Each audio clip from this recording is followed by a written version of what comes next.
Well, hey YouTube, I apologize for the weird lighting and odd angle, but we're in my kitchen right now because I'm gonna do a quick video. There's gonna be a longer video coming later today because Mr. Robert Bodiger from Bodiger Custom Knives is coming over today because I have one of his knives that I'm going to sharpen, as well as I have a scepter.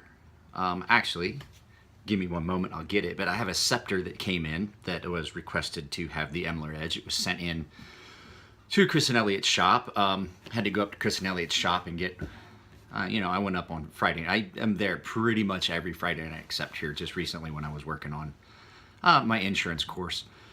But I had to go get my Archbishop fixed. It got broken, and I'm not going to tell you how it got broke, but I broke it, and those guys are awesome, and they threw it and fixed, which goes back to a point, and I'm not just saying the Fair and Forged knives, I'm talking about quality knives in general. The beauty of having a cheap beater knife is if you have a cheap beater knife and you break it, you can just go buy another one. You got a $40, $50, $60, $80 knife, you break it, hey, you can go get a new one. If you have a $600, $700 knife that has a lifetime warranty and you break it, it has a lifetime warranty, you can get it fixed.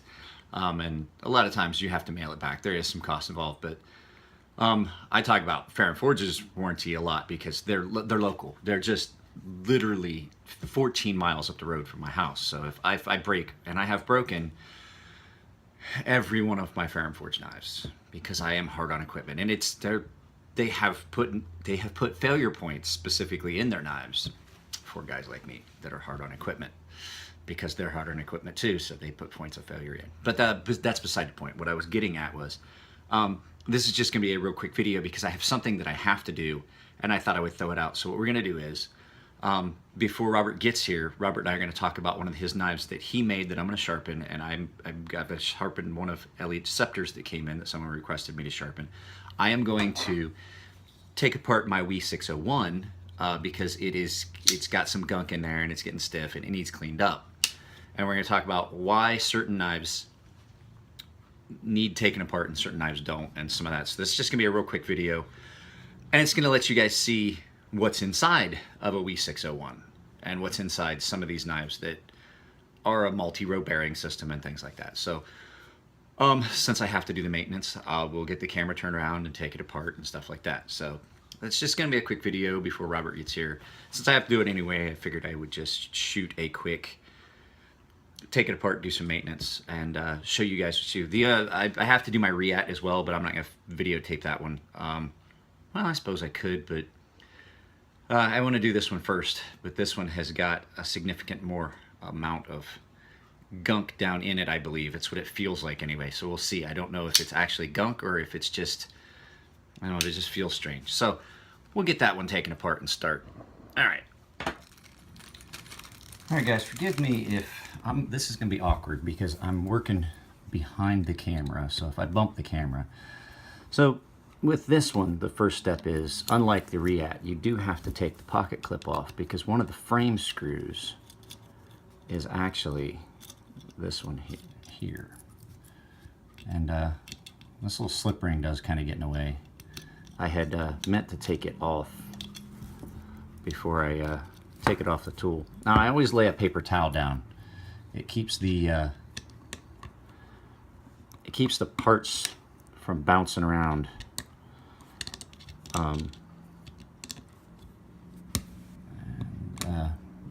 And bouncing all over the counter.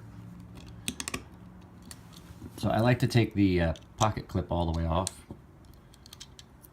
because it just it allows you to lay it completely flat when you're putting it back together. Actually, that's what we're gonna do. We're gonna pause. I'm gonna take a slip ring. So there we go. See, I took the little slip ring off because it just gets in the way. It gets in your way, and you don't. In this way, you can just use this like an actual screwdriver. It's just little, especially if you got big hands like me. So these little screws, these little titanium screws they put in. And so, you see it's only, I used the wand to anodize this. I don't like the way it came out with the blue that I used on the stick. with the anodizing stick. I'm probably gonna throw it in and bead blast it and re-anodize it back to the bronze that I had before. So I take that. The bigger of the two screws back here is one of the frame screws, and basically you just got one other screw. It's just the two screws holding together. It's the one up here, and me and my strong hands. I think I used the slip ring to put that in there, but hang on just a second. I got a timer going off. Be right back. So I had a timer in the background. So sometimes you need a little leverage to tighten stuff on this. So because this is so short, it doesn't give you very much leverage, and stuff works loose. I didn't use any Loctite. So yep, the only two screws that actually hold the knife together is the pivot screw and the that one little screw back on the base. So then you have this bigger screw here. So as you can see, all three of the screws are different. You have the smaller headed screw, the larger headed screw. So this is your frame screw that goes here. This is your other screw that holds your pocket clip on, and then this is your actual pivot screw, which is actually has a larger shaft that goes on there. And then this is just, you know, knock stuff around. This is actually just a washer that then this screws onto that gives you the thickness that you need. So basically, once you do that, your knife is ready to come apart. So your blade can swing free, and you can take your blade off. Now, your knife comes apart, and you have your washers, you have your frame, and you have your bearings. Now, it does not take, the thing that I've noticed on these multi-row bearing systems, you see that there's not a whole lot of pocket gunk that has collected down in this. You see that? There's not a lot. And what I've noticed, the difference between this and the single row bearing system with the much smaller bearings, the thrust bearings like other knife makers use, like Chris and Elliott and some of the other guys, these are much harder to get cleaned out. And so I have to take this knife apart. I have to take if I carry this knife regularly, about the best way to do this is I just take this and I just rub it on the paper towel. And I'm not seeing a lot of gunk collecting here, but what I wind up with is it doesn't take much of this to start building up in here. This pocket gunk, before it starts to feel significantly rougher and not want to run as smoothly as it was before. And I had tried to wash it out and clean it out. And another thing that I don't like, I do like this Wii. I really do like this Wii. But one of the other things that I don't like about it is, oh, okay, well this one looks, if you compare these two, if I can keep from dropping it, and compare the two washers. One of them looks like it's dirtier than the other. If you can compare the two sets of bearings, one of them looks dirtier than the other. At least it does to me. Well, I'm seeing gunk on the paper towel where I was doing this. But it seems to me that this knife versus the React, this gets dirtier and gets gummed up quicker. I don't know if it's difference in bearings, but these ceramic bearings don't seem to want to wash off as easily as the steel bearings. And it seems that these knives with the multi-row bearing systems need to be taken apart and cleaned much more often than my other knives. I actually have gotten, I don't take my Fire & Forge knives apart. I don't take, there's most of my other knives I don't actually take apart. The knives with the single row bearing systems, they don't get taken apart. They get put in a lot of times they can just be run under the sink, under some hot water, some hot soapy water, and basically you can just wash them out and clean them out that way, and then just put a couple drops of oil. One of the other things that I really don't like about this is where the detent hole comes out, it winds up being exposed for part of the travel. On that, look at that edge, look at that edge. So that's done by hand, freehand. I see now there's some people that do this that I see on Instagram, but I'm seeing and they're doing it with a wicked edge. There's a guy that I talk to a lot on Instagram, and I see him do the same thing, and he posts a lot of videos, or posts a lot of images, but I have quit using Edge Pro or Wicked Edge. I got tired. I got that Edge Pro, and I have not used it in a very long time. I went back strictly, back purely to going freehand. I enjoyed it for a little bit, but I don't. But anyway, I digressed. I don't like the fact that that pivot hole, or the detent hole, is exposed. It gets gunk and stuff down in it, and then the blade doesn't want to lock, and then I have to take it apart again. Which, little tip I will share with you. It shouldn't be too bad. I had this apart not too long ago, but yeah, look at that. So I get a little toothpick, and I clean out my detent hole every time I do this. And I had this apart probably not 3 weeks ago, and I mean, that's a lot of gunk to be down in that detent hole with only 3 weeks of carry. So I mean, that could be part of what I'm feeling, but I don't know. I mean, it seems like this knife in particular just wants to collect gunk. And I mean, now back to the good parts about this knife. I am going to tell you, this knife is an extremely, extremely good cutter. Oh, hey, there I am. Look at me. Look at that funny looking little mirror. It cuts extremely well. The S90V that we is using is, and you purists out there, please don't get upset when I say this. The S90V that we is using, this Chinese company, I know, sorry. Their S90V is so much better. So much, much better than Chris Reeves' S90V that they are using in their Sabenzas. It is leaps and bounds better when it comes to edge retention, the edge it takes. I mean, it gets sharper. It has got to have something to do with the heat treatment or the grind that they're putting on it. There's something with their S90V. Where they're getting it sourced, I don't know. I couldn't tell you exactly what it is. But their S90V is so much better than the S90V that's come out of Chris Reeves. It has to be the heat treat and maybe the speed at which they're grinding it.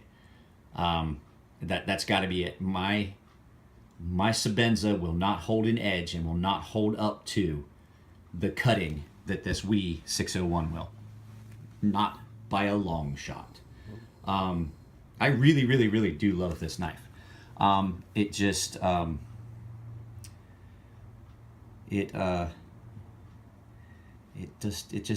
has a tendency to gum up and get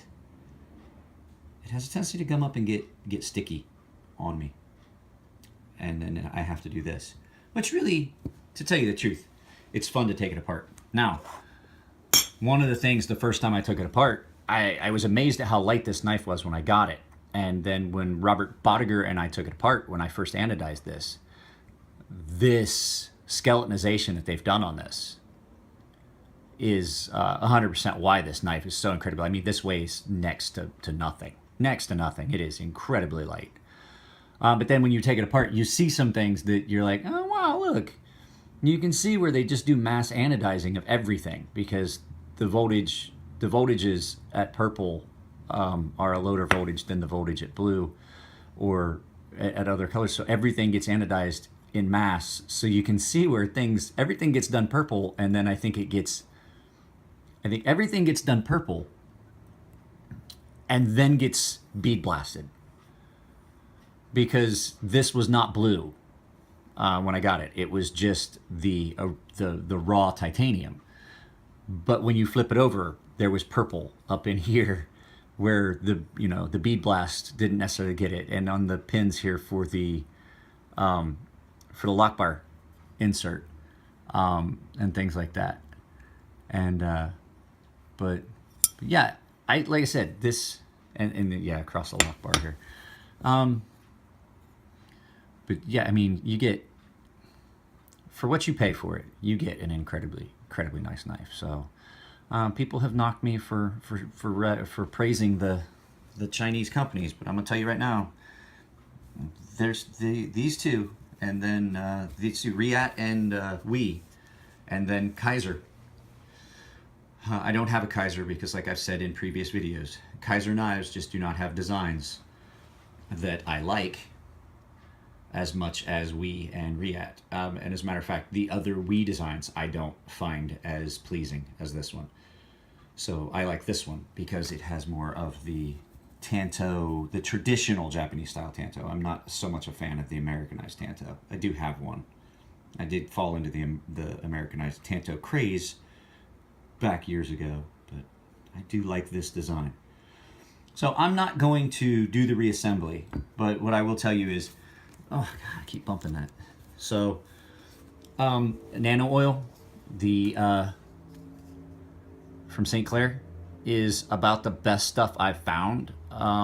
It really stays well. I put just basically a drop on each one of the sets of bearings before I drop them back in and reassemble. The reassembly is going to be a pain. I don't want to try and do the reassembly back on, but it's just exactly the opposite. I just wanted to show you what's inside of a Wee 601. I might do a Reat, but basically what you see in here, you're going to see inside a Reat. You just won't see as much of the skeletonization, and mine is a Horizon D CF. So, and the Detent is a little bit different and things like that, but yeah, the attention to detail on this is really good. I've not seen any flaws in this really, except I just I was really wanting a knife with multi-row bearing systems when I got my Reat, and then I got this one, and what I've noticed is, I'm talking with Chris and Elliot, and they know a lot of science, the more points of friction you get, the more friction you have. And then with this, I can't fault them. It makes sense. The smaller the points of friction, these are some big bearings. And it just over time, these just have to be taken apart. So in contrast, like I said, I don't know if it's just that the ceramic doesn't want to rinse as well, or the fact that these are plastic races that they're captured in, as opposed to the thrust bearings that are in metal. They just don't want to wash out. So just something to keep in mind. This is something that if you have one of these knives, you might have to do. I